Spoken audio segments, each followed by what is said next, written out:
Hi people, in this video we're going to do something called color grading. Basically it's the fancy word for fixing colors, and in this case we're going to fix them and add a vignette. Okay, so I'm going to turn it on. It's on at the moment, it's looking awesome. Before, after, ooh, before, after. Have I made it better? Have I made it worse? I think I've made it better. Okay, so we're going to use something called Lumetri Color, do some color grading and fix our colors, add a vignette, all in this video. Let's go and do that now in Premiere Pro.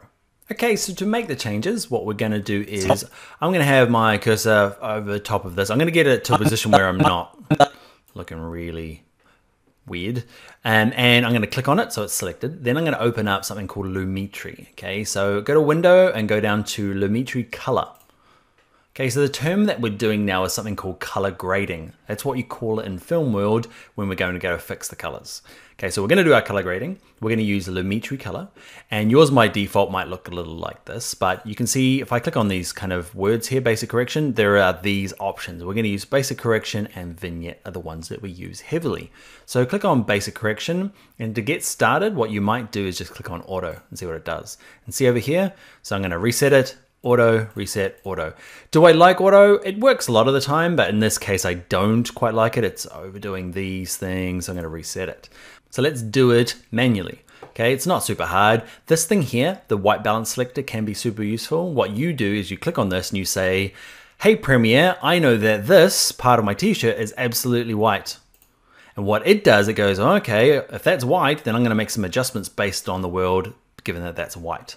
Okay, so that's what you use it for. Sometimes it doesn't work. It's kind of made mine a little green, has it? It hasn't. I'm gonna use the white drop and say maybe it's this thing here. That was, I know that's in real life is absolutely white. So I'm gonna click on that.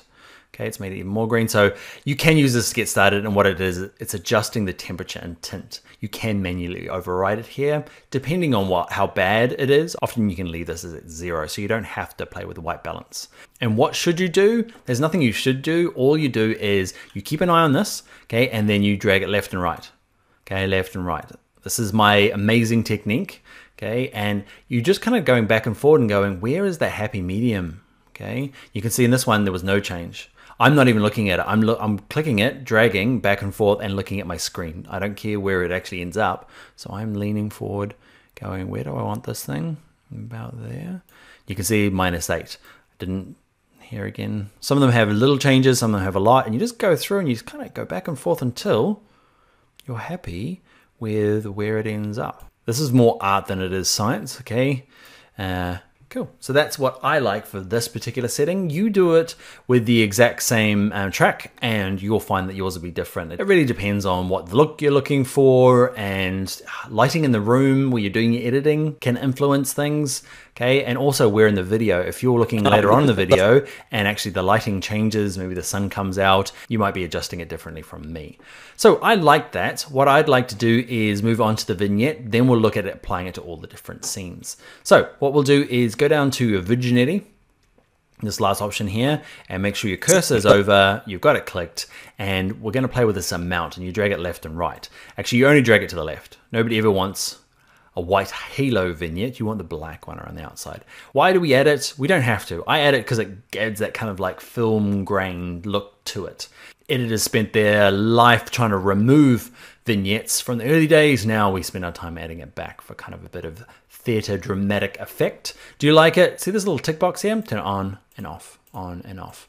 Okay, because mine's quite a dark background, it doesn't really matter. And often I don't play around with any of these other options. They're just kind of like where the circle starts and stops. So I'm going to undo that and I don't play around with those. Cool, so I've added a vignette, I've done some basic color grading, and what I want to do now is apply it to definitely this one, okay, because that's exactly the same. I want it to match. So with the cursor above this guy, I'm going to right click it and I'm going to say copy.